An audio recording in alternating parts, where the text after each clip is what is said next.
श्रीगुरुभ्यो नमः। श्रीकृष्णाय परमात्मने नमः।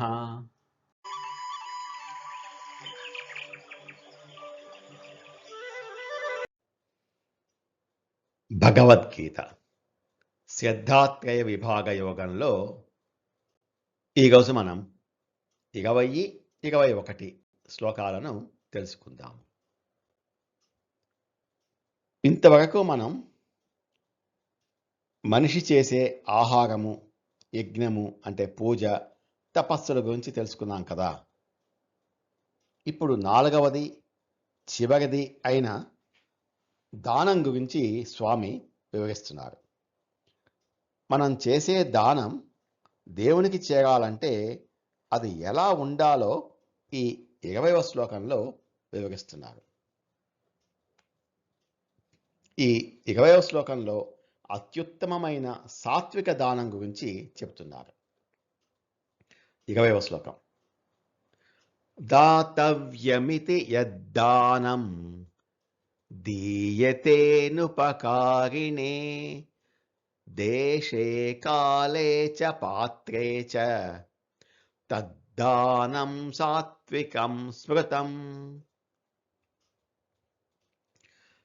మనం ఇచ్చే దానం దేవుని ఖాతాలోకి ఎలా వెళ్తుందో వివరిస్తున్నారు. దాతవ్యమితి, దానము చేయటమే కర్తవ్యము అనే భావంతో, అంటే దానాన్ని బాధ్యతగా ఇవ్వటం. దానం చేసేటప్పుడు అహంకారంతో నేను ఇస్తున్నాను అని కానీ, లేదా జాలితో అయ్యో పాపం అని కానీ ఇవ్వకూడదు. దేవుడు నాకు ఇంత ఇచ్చాడు, ఇందులో లేని వారికి కొంత ఇవ్వడం ఒక మనిషిగా నా కనీస బాధ్యత అని ఫీల్ అవుతూ ఇవ్వాలి. యాతే యాత్ దానం, ఏ దానము అనుపకారినే దీయతే, ప్రత్యుపకారము ఆశింపక నిష్కామ భావంతో ఇవ్వబడుతుందో, అంటే ప్రతిఫల ఆపేక్ష లేకుండా.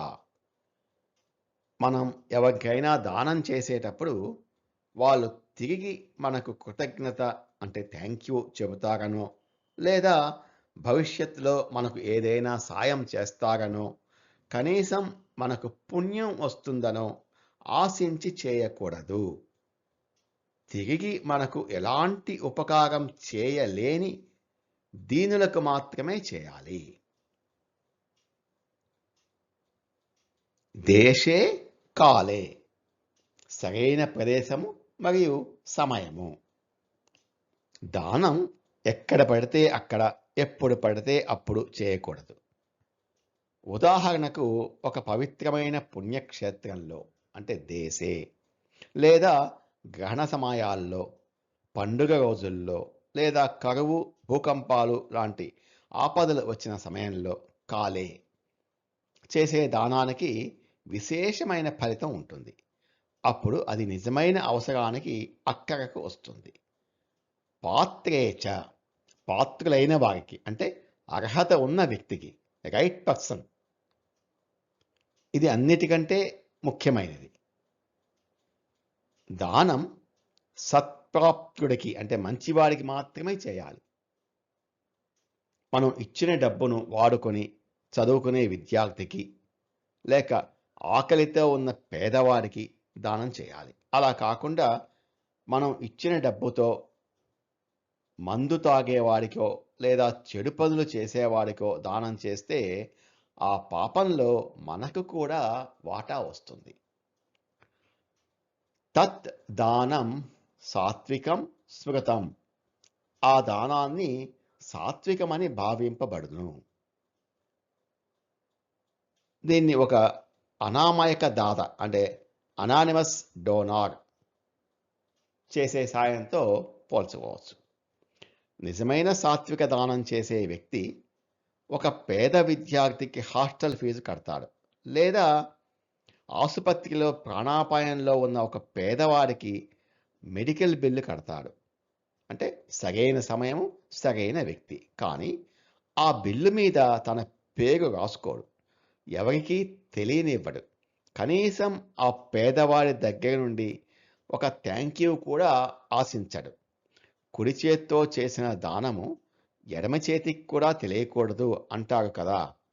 అలా అత్యంత పవిత్రమైన మనసుతో చేసేది సాత్విక దానం. ఎదుటివాని అవసరాన్ని బట్టి అతను అడక్కముందే ప్రతిఫలం ఆశించకుండా సరైన వ్యక్తికి చేసే సాయమే నిజమైన దానం. దేవుడు మనం ఎంత డబ్బు ఇచ్చాం అని చూడడు, ఏ ఉద్దేశంతో ఇచ్చాము అంటే ఇంటెన్షన్, దీన్ని మాత్రమే చూస్తాడు. 21వ శ్లోకం. 20వ శ్లోకం చెప్పుకొని భావం చెప్పుకోవాలి కదా. దాతవ్యమితి యద్దానం దీయతేనుపకారిణే దేశే కాలే చ పాత్రే చ తద్దానం సాత్వికం స్మృతం. దానం చేయడం నా కనీస బాధ్యత, కర్తవ్యము అనే భావనతో తిరిగి ఎలాంటి సాయం చేయలేని, ప్రత్యుపకారం చేయలేని వ్యక్తికి సరైన ప్రదేశంలో, సరైన సమయంలో మరియు సరైన అర్హత కలిగిన వ్యక్తికి చేసే దానమే సాత్విక దానం అని చెప్పబడుతుంది. 21వ శ్లోకం. ఈ 21వ శ్లోకంలో రాజసిక దానం గురించి స్వామి వివరిస్తున్నారు.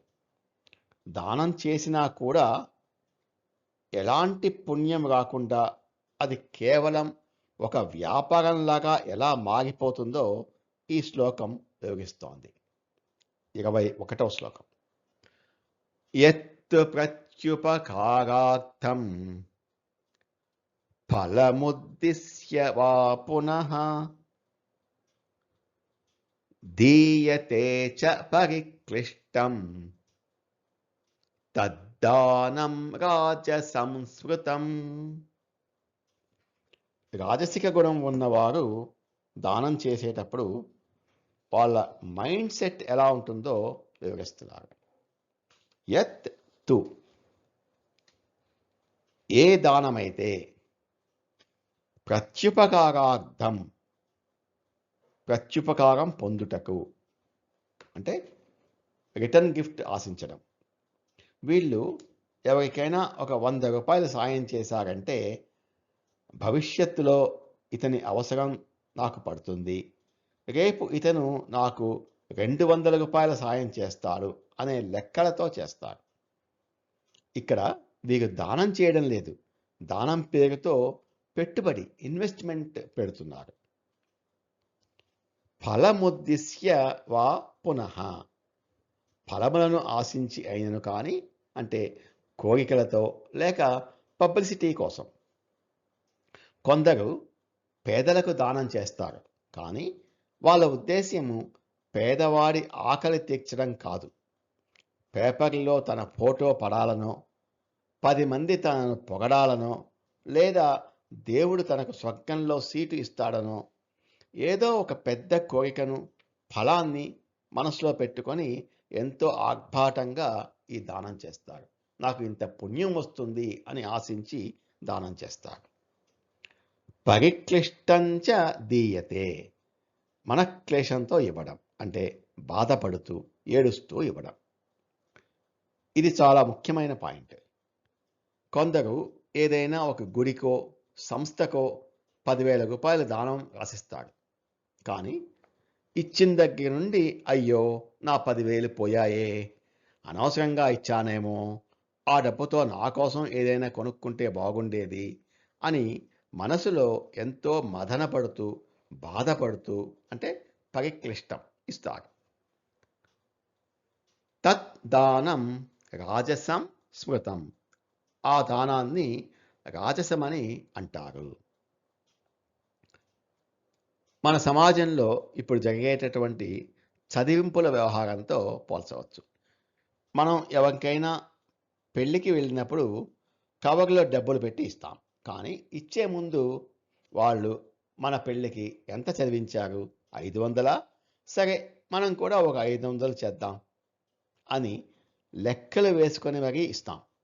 అది కూడా ఇచ్చేటప్పుడు సంతోషంగా కాకుండా ఒక మొక్కుబడి వ్యవహారంలా ఇస్తాం. ఇది దానం ఎలా అవుతుంది? ఇది కేవలం అప్పు తీర్చడం లాంటి ఒక వ్యాపార లావాదేవీ, బిజినెస్ ట్రాన్సాక్షన్ మాత్రమే. రాజసిక దానం కూడా సరిగ్గా ఇంతే. అక్కడ ఎవరికైనా ఇచ్చేటప్పుడు ప్రేమ ఉండదు, స్వార్థము మరియు లెక్కలు మాత్రమే ఉంటాయి. దానం అనేది ఎదుటి వారికి సంతోషాన్ని ఇవ్వాలి, చేసే అతనికి కూడా అంతే సంతోషాన్ని ఇవ్వాలి. అంతేకాని తిరిగి ఏమొస్తుంది అని లెక్కలు వేసుకుంటూ మనసులో ఏడుస్తూ భారంగా చేసే దానం వల్ల ఎలాంటి ప్రయోజనము లేదు. దేవుడు మనం ఎంత ఇచ్చాము అని చూడడు, ఎంత సంతోషంగా ఇచ్చాము అని మాత్రమే చూస్తాడు. యత్ ప్రత్యుపకారార్థం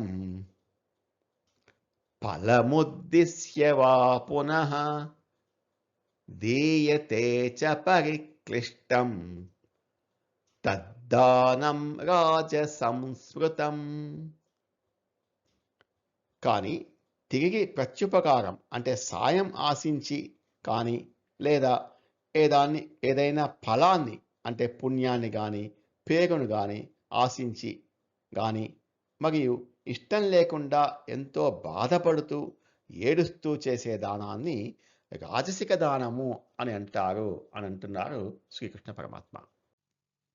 నమో భగవతే వాసుదేవాయ. ఏతత్ ఫలం శ్రీకృష్ణార్పణమస్తు. స్వస్తి.